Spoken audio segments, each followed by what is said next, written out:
Ghost of Tsushima takes place on Tsushima Island in 1274, during the Mongol Empire's invasion of Japan.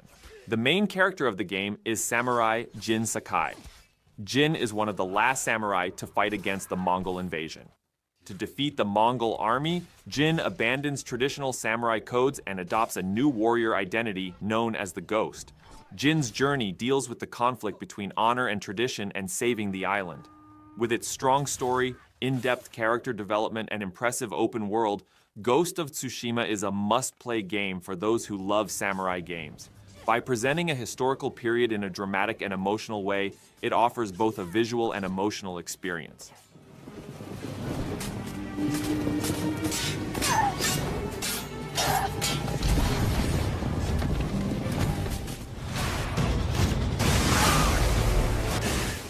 Another fantastic samurai game on our list is, of course, the Souls-like Nioh series. Very much inspired by From Software's games, the Nioh games have rather nonsensical stories. But no one plays the games in this particular franchise for the story.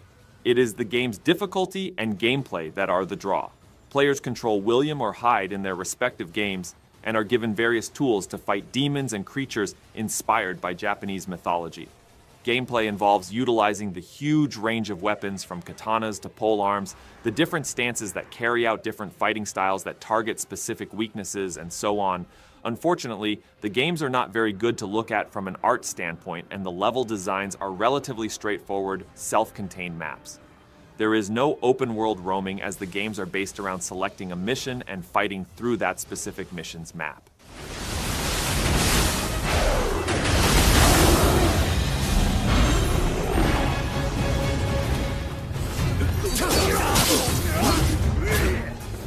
Yet another PlayStation exclusive like Ghost of Tsushima, Rise of the Ronin is the latest among the niche of samurai games.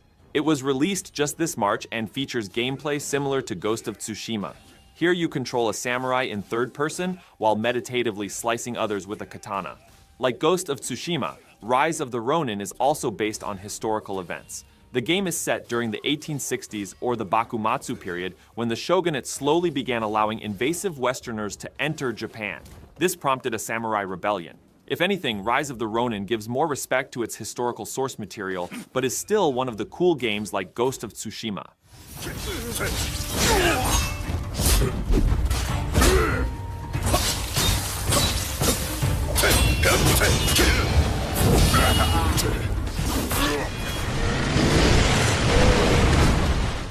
Technically, the protagonist of Sekiro Shadows Die Twice is a shinobi or a ninja, but that could be forgiven, as the game is chock full of samurai looking to kill him anyway. It involves Wolf, a fallen dishonored shinobi tasked with retrieving his kidnapped lord from power-hungry clan leaders.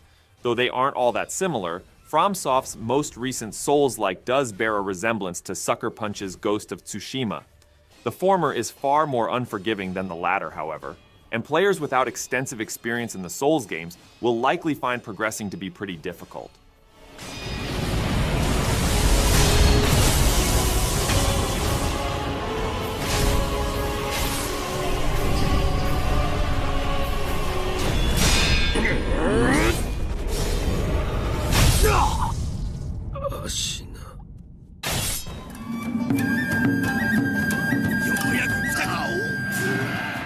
Total War Shogun 2 stands out among samurai-themed games with its strategic depth and historical atmosphere. In Japan's tumultuous Sengoku period, as you lead your clan to victory, you must carefully consider how each move will shape your future. This game, which will test your samurai spirit and strategic intelligence, is a perfect choice for those looking for samurai-themed games. In the game, you can unlock new units, buildings, and abilities by progressing through the technology tree. Each clan's unique advantages and development paths allow you to try different strategies. This ensures that each game offers a different and unique experience.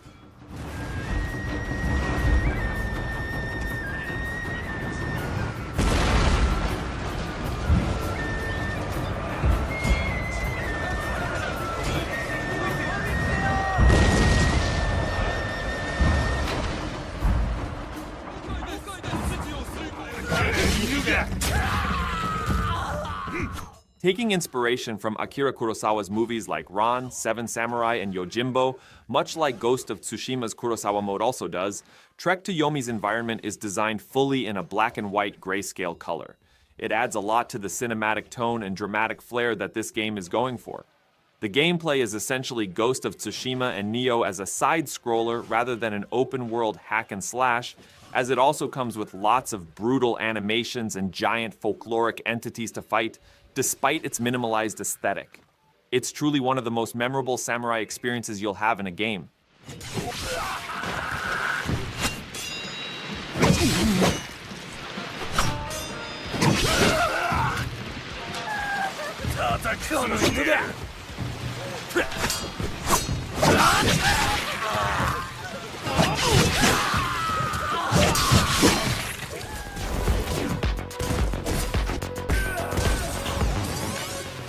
Although it's not a samurai game in the traditional sense, given it's set in a cyberpunk dystopia, Katana Zero features plenty of bloodshed and similar themes to be considered one. It follows Subject Zero, a katana-wielding amnesiac assassin whose psychiatrist is also his handler. On assignments, Zero has the ability to slow down time, allowing you to react to enemies before they can even act, which you'll need to as Zero goes down in one hit. Every section then becomes a miniature gauntlet to prove you're capable and quick enough to make it through. Along with the tense but satisfying gameplay and the incredible electronic soundtrack, the story of Zero unfolds in between each mission.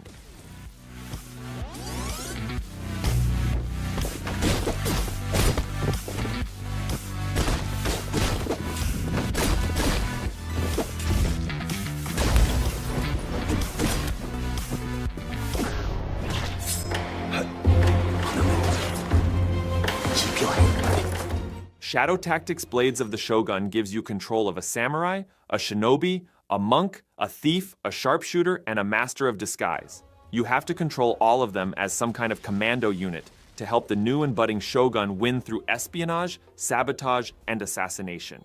It's a hardcore stealth action game, and one that prizes caution and planning over charging headfirst. This one ought to be a lovely change of scenery since you get a bigger picture and more variety.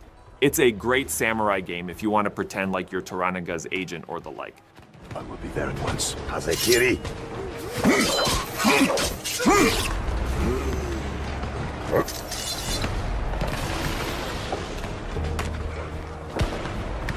Let us make haste.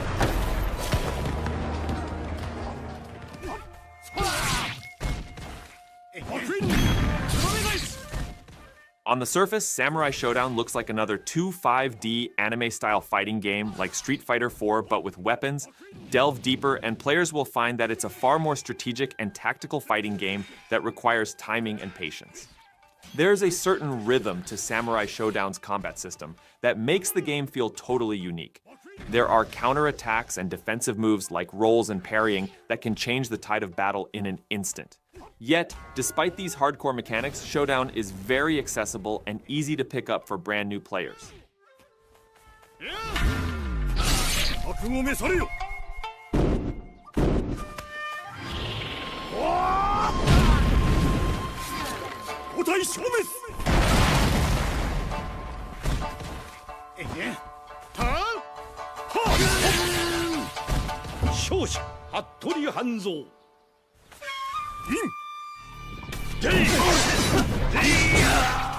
While most games in the Like a Dragon series, formerly known as Yakuza, are obviously quite modern, this spin-off takes players to Japan's late Edo period in the mid-1860s. It was a time of strife for the country, dealing with the rise of imperialism and the upcoming end of the shogunate. Amidst that backdrop, protagonist Sakamoto sets out on a quest of vengeance against the assassin who framed him for his father's murder.